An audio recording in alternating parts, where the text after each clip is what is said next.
Ahok itu udah diramalin sama seluruh dunia. Pengamat politik saat itu tuh lagi high popularitas. Tingkat surveinya tuh tinggi, kepercayaannya juga tinggi. Kalau dua itu udah tinggi, udah pasti sempurna, pasti menang. Makanya waktu Pilgub tuh ya nggak ada tandingannya. Sampai siapapun yang mau maju tuh takut buang duit. Sebab pilkada gubernur Jakarta tuh kan paling mahal. Sehingga mereka kasih boneka doang. Nanti yang biayain pemerintah daerah Jakarta. Karena kan pilkada tuh dibiayain oleh Jakarta. Tapi kan nggak cukup. Akhirnya mereka swasta sendiri. Supaya bisa menang kan harus pakai duit partai, duit sendiri, duit masyarakat, sumbang gitu kan. Karena dari pengamat politik tahu bakal Ahok bisa jadi presiden kalau nggak dicegah. Sehingga pada saat itu dicegahlah, tutup semua pintu. Agama itu persepsinya apa gitu ya? Yang seagama. Iya, makanya kan itu sesuatu yang seagama pun kita bisa berdebat ini. Seagama KTP atau seagama sama-sama anti korupsi, seagama sama-sama percaya dunia ini ada Tuhan, ada penghakiman akhirat, kita nggak tahu. Menurut saya itu masyarakat kita bisa sampai titik itu juga loh. Kalau saya ditanya, kamu lebih cenderung orang seperti apa kalau boleh milih? Saya pilih seagama. Seagama bagi saya, Anda takut akan Tuhan, Anda tidak berani korupsi, Anda tidak berani sumpah jabatan palsu, Anda mengurusi orang miskin dan membutuhkan pertolongan. Nah, saya kira ini sesuatu yang saya kira PD Perjuangan nggak pernah alasan seperti itu ya. Contoh, tapi ini 2017 udah diminta mundur kok, udah pasti kalah kok, udah demo, udah dicap tersangka penista agama. Kenapa PD Perjuangan masih tetap ngotot mencalonkan saya? Dan bisa waktu itu karena sebagai partai pemenang di maksudnya sesuatu yang menarik, pemilu kan? daerah. Menarik, kan? Jadi mesti ingat partai PD Perjuangan partai pelopor, kita ada partai kader, ideologi. Gimana supaya kader itu bisa terbentuk sesuai ideologi? Kalau gitu saya masuk sini. Harus berprinsip itu. Kalau Pak Ahok saya dukung. Oh ya? Oh iya, kalau Pak Ahok saya dukung. Saya tahu persis. Mas Ganjar mendukung Pak Ahok untuk berkiprah lagi di Pilgub DKI Jakarta? Saya setuju. Saya tahu persis kawan itu bagaimana bekerja. Saya tahu persis. Ada ketulusannya. Ya ada beberapa koreksi mungkin terhadap statement-statement dia yang keras begitu. Tapi kalau untuk kerja dia serius. Kalau misalnya ada yang nyinyir bahwa mantan narapidana lain sebagainya, bagaimana Pak Ganjar? Mantan narapidana kan dia sudah menebus dosanya. Dia tebus dosanya, kalau kemudian itu sebagai sebuah hukuman, dia sudah ikuti hukuman itu dan dibayar sah. Daripada orang yang dituduh-tuduh nggak pernah dihukum, dia dihukum loh. Dan waktu itu saya kira ada orang yang sudah mengakui bahwa statementnya itu dipenggal-penggal. Begitu kan? Ya, dan itu menjadi pembelajaran. Saya kira publik sekarang mulai tahu kok siapa yang memimpin dan ada hasilnya. Dan kemudian dia terjegal jatuh gitu, dan bagaimana hasil kemudian. Maka tiba-tiba orang memunculkan lagi. Ini kalau saya berpendapat tentang Ahok. Jadi kalau Ahok yang mau maju ya. Anda harus tetap berdiri untuk kebenaran, keadilan, kejujuran, dan kemanusiaan. Dan sekali lagi, tugas Anda jadi pejabat itu untuk mewujudkan keadilan sosial, bukan bantuan sosial. Karena di dalam keadilan sosial pasti ada bantuan sosial. Jadi kalau Anda bantuan sosial saja, tidak ada keadilan nantinya. Dan bahkan Anda bisa tersingkir kalau orang kasih bantuan lebih gede daripada punya Anda. Aku ingat sebelum Pilpres kan sempat rame tuh statement Ahok soal Pak Jokowi dan Pak Prabowo harus hati-hati, kemudian melihat bagaimana hubungannya ke depan, bagaimana nanti setelah terpilih dan sebagainya pemerintahan. Melihat sekarang, kemarin kan dijenguk Pak Jokowi dan sebagainya, melihat hubungan antara dua presiden, yang satu upcoming, yang satu ongoing, itu melihat hubungan mereka, kira-kira negeri ini akan seperti apa ya? Ya, kalau dia bisa hubung kayak begini benar sih ya puji Tuhan lah, alhamdulillah. Ya kan? Orang punya dua kepentingan, punya partai berbeda, kita nggak tahu. Saya nggak tahu. Jadi kadang-kadang tuh ya, Pak Jokowi kan nggak punya kita partai. cuma, ya kan dia pasti punya. Apalagi saya lihat ya, saya bukan menuduh atau gimana, saya melihat langkah catur ke depan. Kan MK juga sudah memutuskan tidak ada parlemen threshold. Itu artinya ke depan akan banyak dibentuk partai-partai baru kecil-kecil. Saya kira perjalanan ke depan akan banyak partai politik muncul-muncul. Bisa saja Pak Jokowi yang mimpin itu semua kecil-kecil digabung. Kalau Anda punya partai 2%, Anda punya 6 partai punya 12% loh. Kalau Anda punya 8% aja orang udah takut sama Anda di DPR. Ini makan siang yang gratis yang beneran.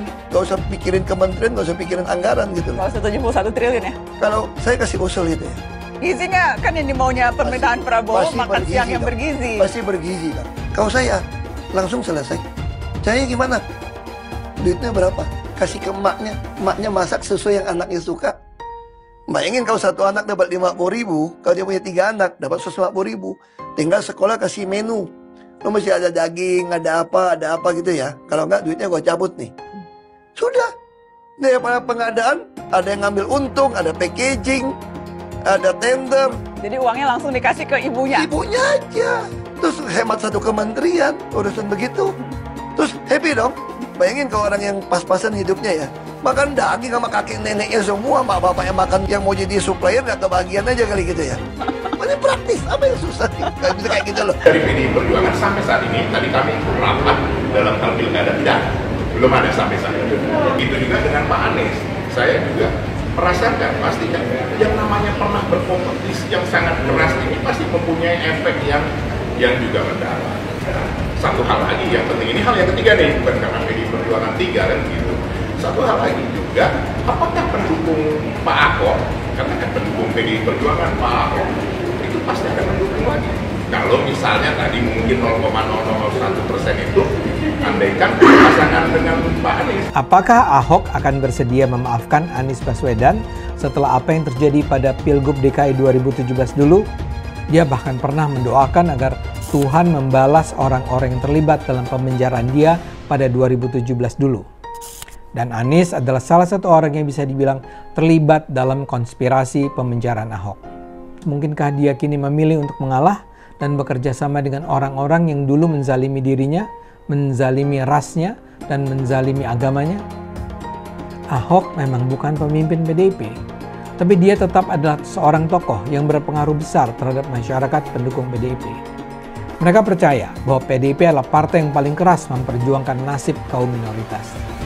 Mereka adalah orang-orang yang sampai saat ini masih bisa merasakan kepahitan yang ditimbulkan politik identitas kubu Anies di masa kampanye Pilgub 2016-2017 dulu.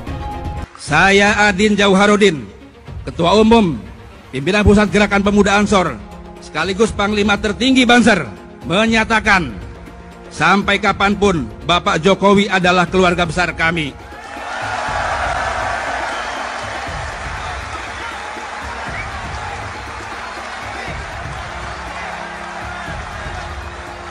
Maka siapapun yang menyakitinya dan keluarganya, maka sama saja dengan menyakiti kami, keluarga Bansor Ansor seluruh dunia. Jokowi mengundurkan diri, kita lihat besok. Semangat, tetap menuju ke reformasi 2024. Kami akan turun kembali ke jalan. Reformasi sudah 26 tahun, tapi pemerintah, negara gagal mensejahterakan rakyat. Yang ada apa? Pada era itu, banyak baju-baju kuning, pencuri-pencuri, perampok-perampok bertebaran di legislatif, di eksekutif, di yudikatif, hasil reformasi 1998, dan inilah hutang yang membengkak. Keadaan sudah tidak bisa dikendalikan, hukum sudah tidak bisa diterima di masyarakat, maka ingat, ini adalah panggung revolusi akhlak. Emak-emak wajib turun karena disinilah semua kekuatan akan kita lihat sebagai ibu. Bagaimana anak-anak kita ditindas, bagaimana anak-anak kita dibodohkan, bagaimana kita dimiskinkan karena ini berdampak sangat tinggi kepada rumah. Tetap semangat, konsisten dan istiqomah dalam perjuangan menuju Indonesia merdeka untuk anak-anak dan cucu kita. Assalamualaikum. Yang kedua latarnya adalah kita ketahui bahwa parpol pasca pilpres ini, alih-alih yang kalah mengambil peran oposisi, itu rata-rata justru merapat. Nah, kami atau kita semua tentu khawatir. Kira-kira yang mau membelain kita nanti siapa? Kalau semua partai yang tadinya menjadi pesaing dalam pilpres, justru menjadi mitra koalisi Prabowo. Contoh PKB dan Nasdem yang sudah gelar karpet untuk Prabowo. PKS pun rencana gelar karpet, tapi Prabowo tidak dapat waktu itu. Artinya kita bisa melihat bahwa rakyat ini bisa menjadi yatim, tidak punya wali. Tidak ada yang melindungi, tidak ada yang memikirkan urusannya. Nah, karena itu kita butuh penyampaian dari semua tokoh-tokoh nanti ya dalam rangka untuk itu. Bahwa kita harus memikirkan urusan rakyat ini bareng-bareng. Sehingga kita tidak akan menjadi korban dan tetap ya kewajiban kita amar ma'ruf nahi munkar. Nanti Bang Egy juga bisa menegaskan bahwa pasca Pilpres kita tidak boleh berhenti meneriakkan narasi perubahan dengan bentuk amar ma'ruf nahi mungkar, karena memang tujuan kita berjuang atau melakukan perubahan itu bukan hanya untuk bela atau mendukung capres tertentu ya. Kalau begitu kan ya udah selesai, berarti nggak perlu lagi kita bersuara begitu. Jadi itu latarnya, dan yang paling penting bahwa di dalam nanti pernyataan juga sudah kami singgung bahwa siapapun rejim yang memimpin negeri ini, corak kepemimpinannya yang sekuler ya, yang coraknya kapitalis, itu pasti akan menyengsarakan rakyat, dan semua kekayaan alam negeri ini pasti nanti juga akan jadi bancakan asing, termasuk korporasi yang ada di negeri ini, domestik. Cina masuk luar biasa di negeri kita. Jadi kekayaan kita, nikel kita, batu bara kita, tambang-tambang kita bukan untuk sebesar-besarnya kemakmuran rakyat, tapi menjadi sebesar-besarnya kemakmuran Cina. Hari ini kami dari Kombatan, komunitas pendukung perubahan bersama Bapak Anies Baswedan di DKI Jakarta, menyerahkan surat dukungan kepada Parpol Nasdem untuk bisa mencalonkan Pak Anies Baswedan sebagai DKJ Jakarta 1 di Pilkada 2024-2029. Nasdem untuk meminta dukungan pada Partai Nasdem untuk segera memberikan dukungan dan pencalonan kepada Pak Anies Baswedan sebagai DKJ 1 pada Pilkada 2024-2029 di Jakarta. Kami warga Jakarta sudah merasakan selama 5 tahun kinerja Pak Anies di Jakarta kemarin, merasakan bagaimana kesejahteraan kami terangkat sebagai warga Jakarta dengan berbagai legasi yang ditinggalkan oleh Pak Anies dan berbagai prestasi yang sudah beliau torehkan untuk ibu kota Indonesia ini. Insya Allah bersama Pak Anies, Jakarta kembali mendunia, warganya kembali berbahagia. Karenanya kami warga Jakarta memanggil kembali Pak Anies Baswedan untuk siap bersedia dicalonkan kembali di DKI Jakarta. Dan kami berharap kepada Partai Nasdem untuk segera memberikan dukungannya kepada Pak Anies Baswedan. Insya Allah dengan orang baik, hidup kita semua di Jakarta akan sejahtera. Amin. Anies Baswedan, Gubernur. Anies Baswedan, Gubernur. Anies Baswedan, Gubernur. Anies Baswedan, menang. Assalamualaikum warahmatullahi wabarakatuh. Kami pengurus dan anggota Forum Komunitas Ustadzah DKI Jakarta memohon kepada Pak Anies Baswedan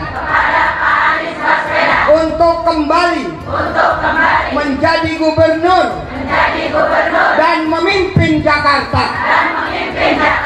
Takbir! Takbir!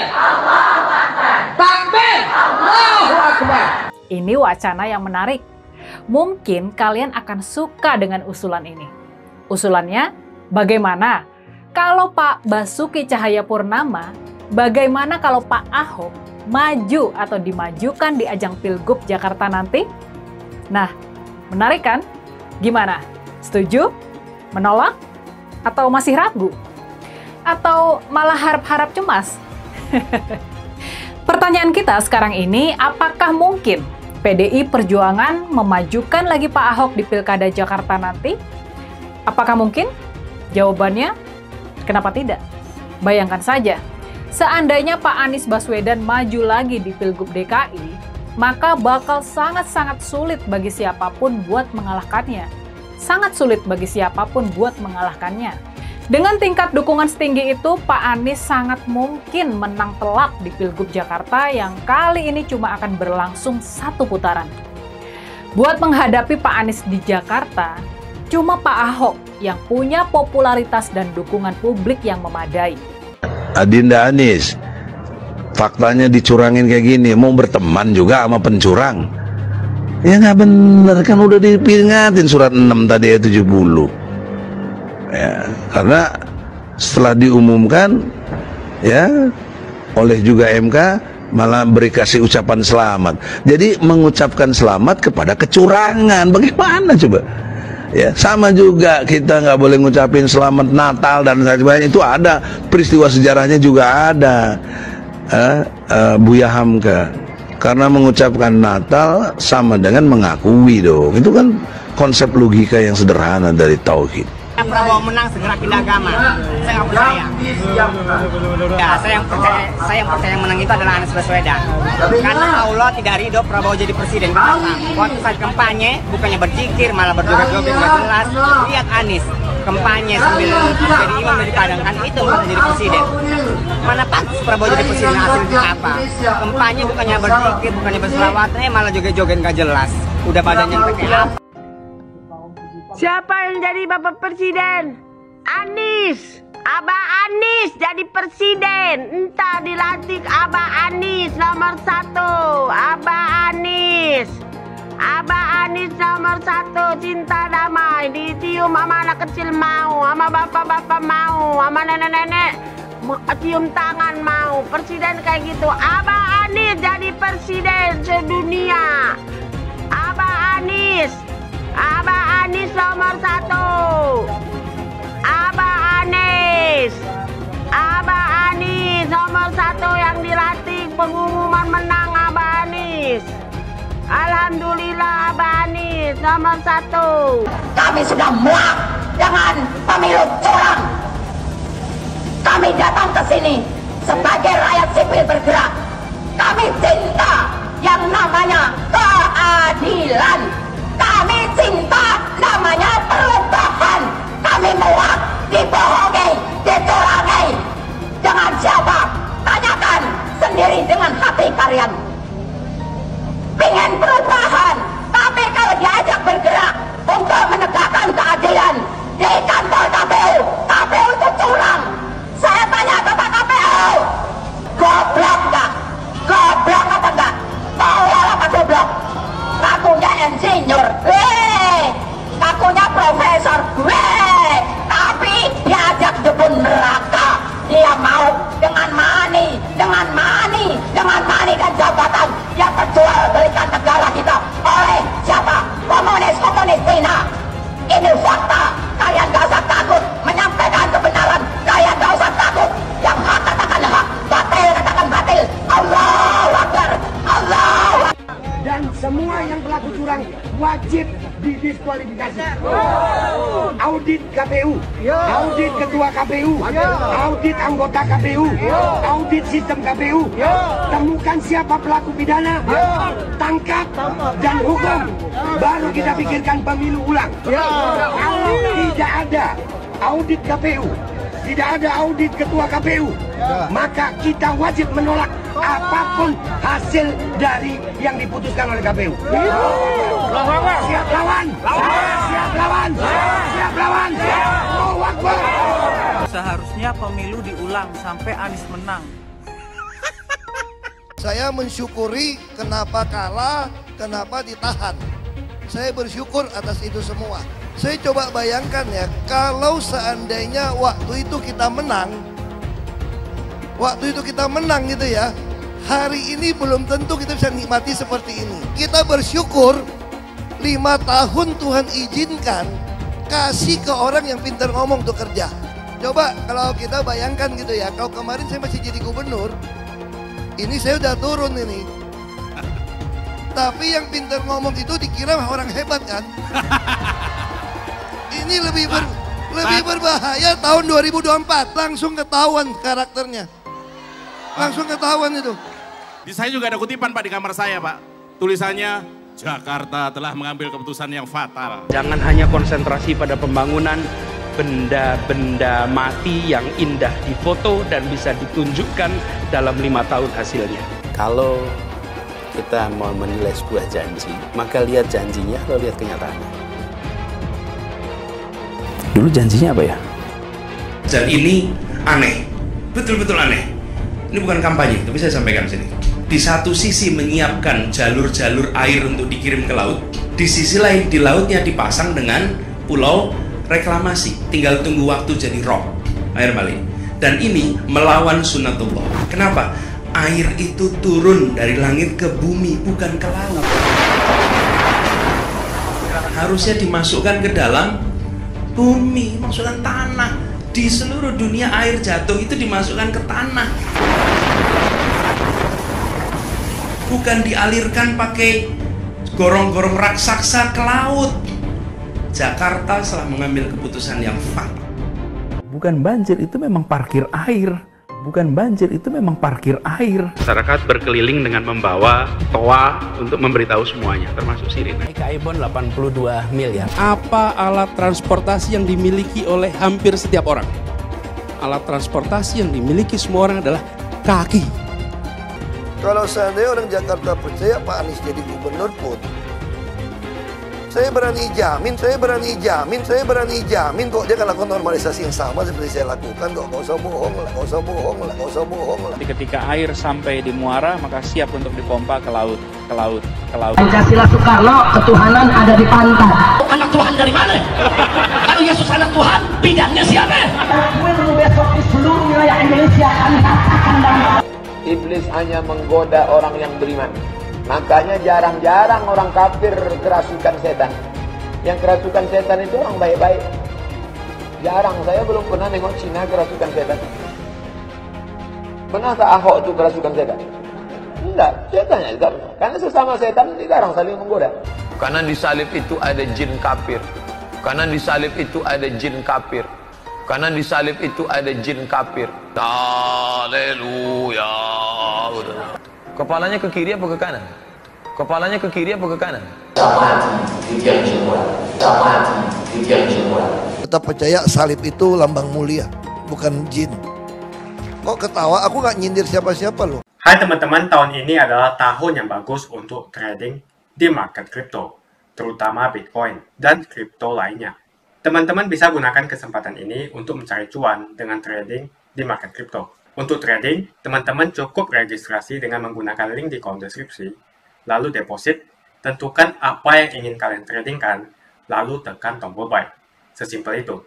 Untuk minimal deposit, cuma Rp400.000 saja. Kita tidak dikenakan fee sama sekali. Saat ini lagi ada promo spesial. Welcome bonus buat kamu yang register dan deposit. Teman-teman akan dapatkan 100% dari jumlah deposit pertama. Contohnya teman-teman deposit 1 juta, maka akan menjadi 2 juta. Karena welcome bonus 100% dari jumlah depositnya. Jika ada pertanyaan, teman-teman bisa hubungi WhatsApp di kolom deskripsi. Saya juga mau mengajak teman-teman untuk bergabung di komunitas trading yang ada di kolom deskripsi. Di sana saya akan memberikan sinyal trading yang bisa teman-teman ikuti.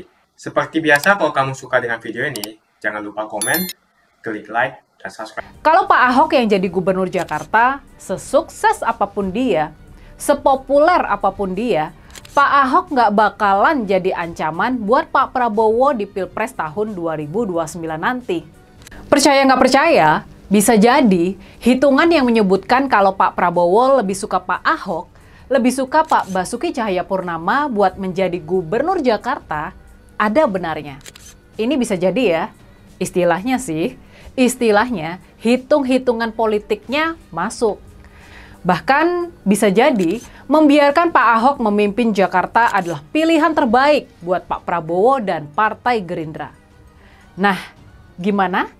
Gimana kalau menurut kalian soal hitung-hitungan politik ini? Buat kepentingan politik Pak Prabowo di tahun 2029 nanti dan juga kepentingan Partai Gerindra supaya Pak Prabowo bisa terpilih lagi dan bisa memimpin Indonesia selama 10 tahun, bukan cuma 5 tahun saja, apalagi cuma 2 tahun saja.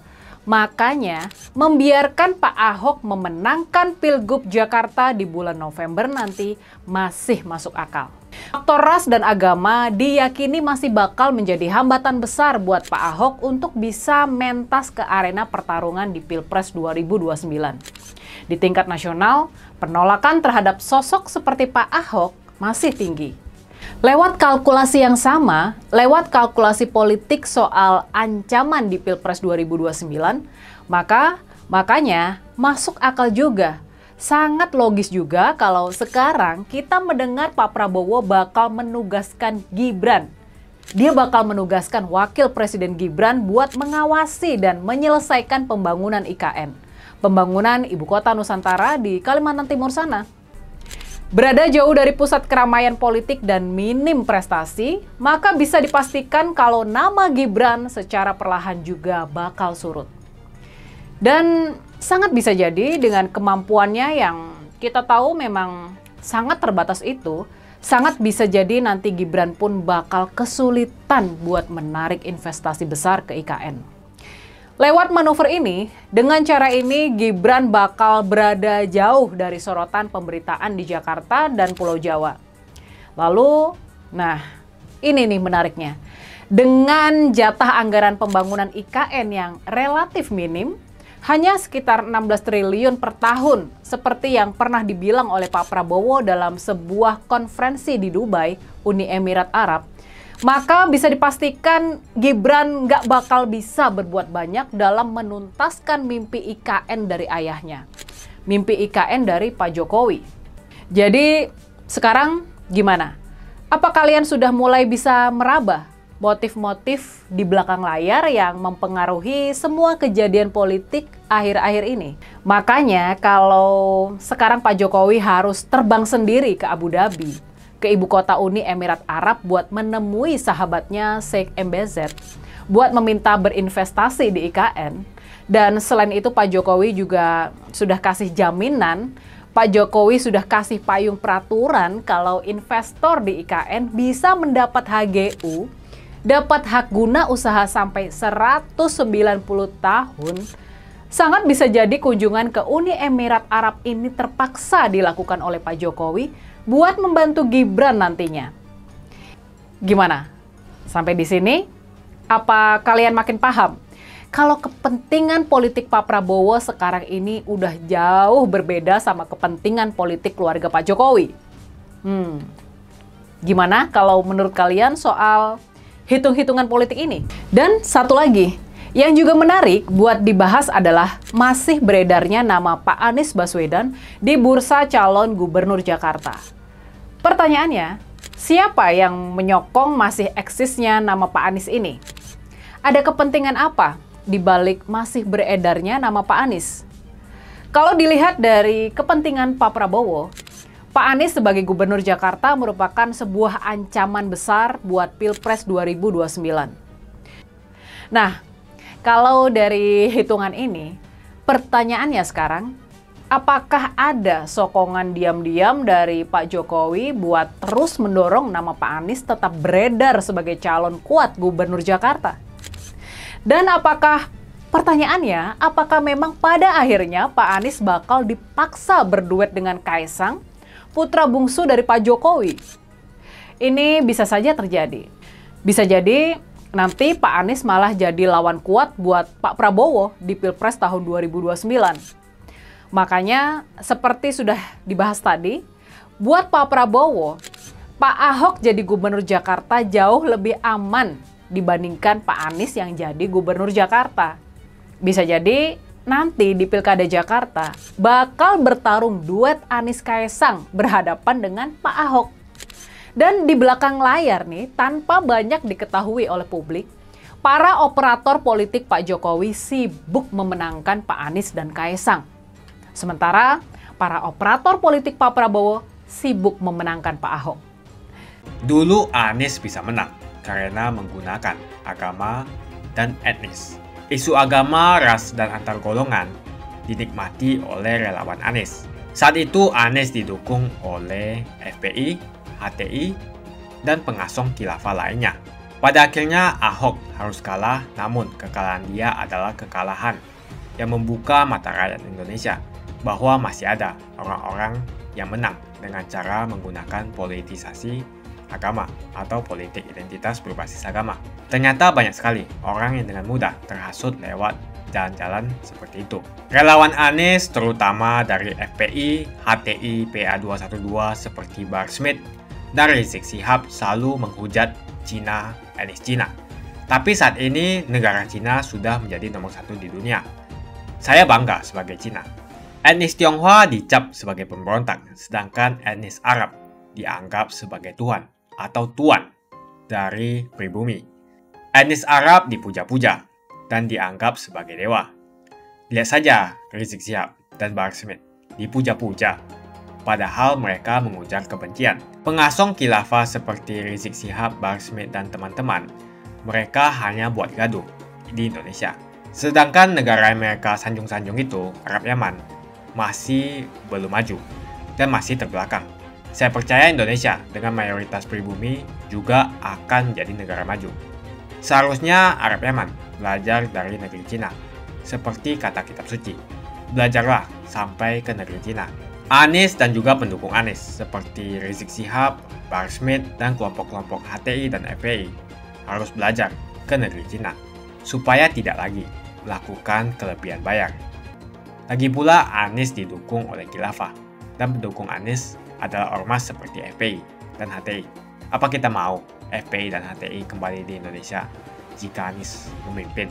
Anies juga dikenal sebagai bapak politik identitas yang menghalalkan segala cara untuk menggapai kekuasaannya, termasuk menggunakan politik identitas berbasis agama. Lihatlah di kasus Ahok waktu itu. Kita sudah bisa melihat hasil kerja Anies selama 5 tahun di Jakarta. Tidak ada satupun janji yang dipenuhi dan tidak ada kinerja yang bisa dibanggakan.